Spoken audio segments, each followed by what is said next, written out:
La séance est reprise et nous en venons à la question que va poser Madame Valérie Lacroute à Monsieur le ministre de l'Éducation nationale. Vous avez la parole, ma chère collègue.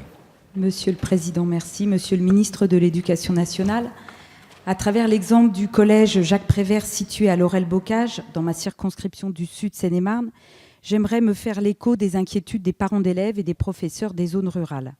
Ce collège de 510 élèves compte 40% d'entre eux venant de classes sociales professionnelles défavorisées et concentre de nombreuses difficultés.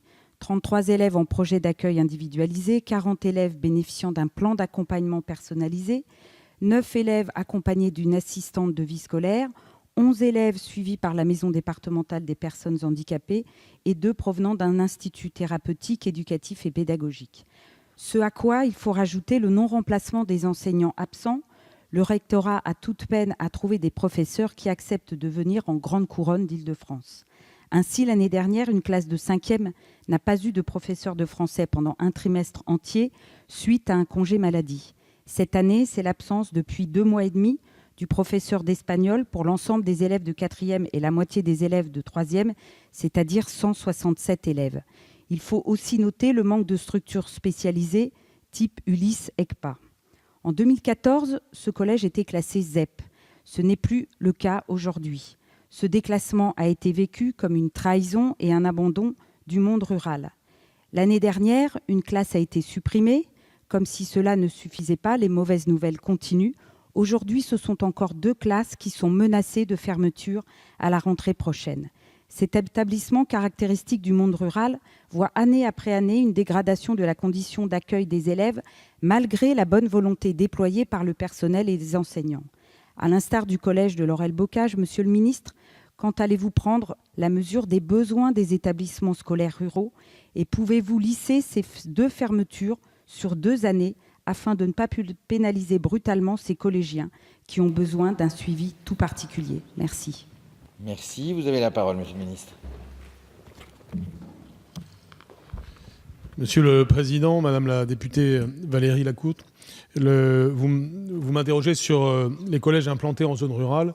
Et comme vous le savez, j'y attache beaucoup d'importance. Je me suis beaucoup exprimé sur ce point ces derniers temps. Et en l'occurrence, vous prenez le cas important et significatif du collège Jacques Prévert de Laurel-Bocage, dans le sud de la Seine-et-Marne, très proche des régions Bourgogne-Franche-Comté et Centre-Val-de-Loire. Et c'est d'ailleurs un collège que je connais.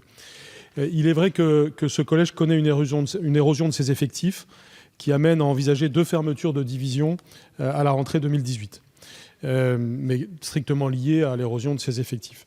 Si le collège est sorti de la carte de l'éducation prioritaire lors de la dernière révision de la rentrée 2015, c'est parce que d'autres établissements concentraient plus de difficultés sociales et scolaires.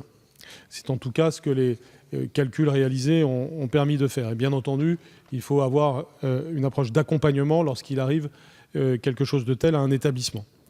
À la rentrée 2017, on peut constater qu'en effet, il y a une mixité sociale renforcée dans ce collège, avec 38% d'élèves issus de foyers relevant de professions et catégories sociales favorisées, 26% de PCS moyens et 36% de PCS défavorisés.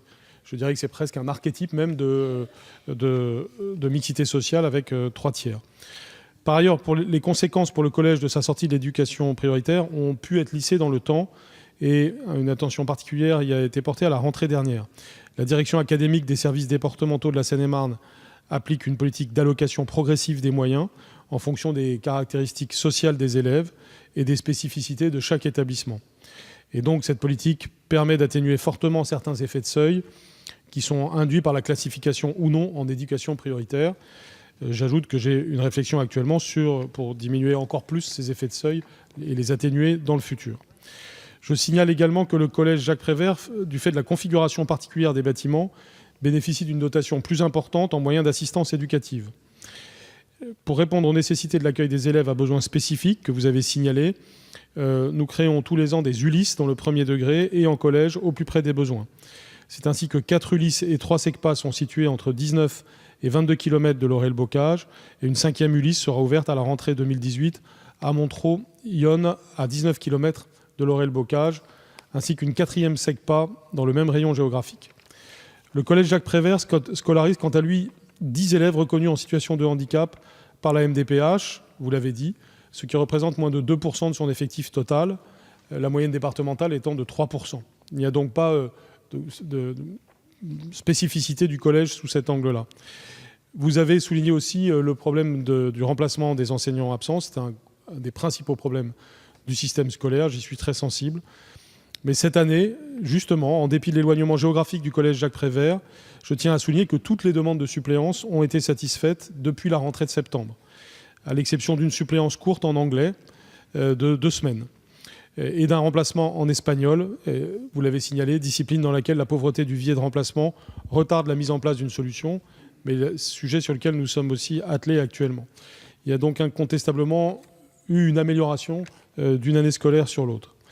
Il faut enfin noter que le collège Jacques Prévert a intégré un projet artistique et culturel expérimental en lien avec la direction générale régionale des affaires culturelles, dans la ligne de ce que nous avons souhaité avec la ministre de la Culture, et en lien aussi avec le conseil départemental pour développer les résidences d'artistes en milieu rural et diversifier l'offre culturelle faite aux élèves.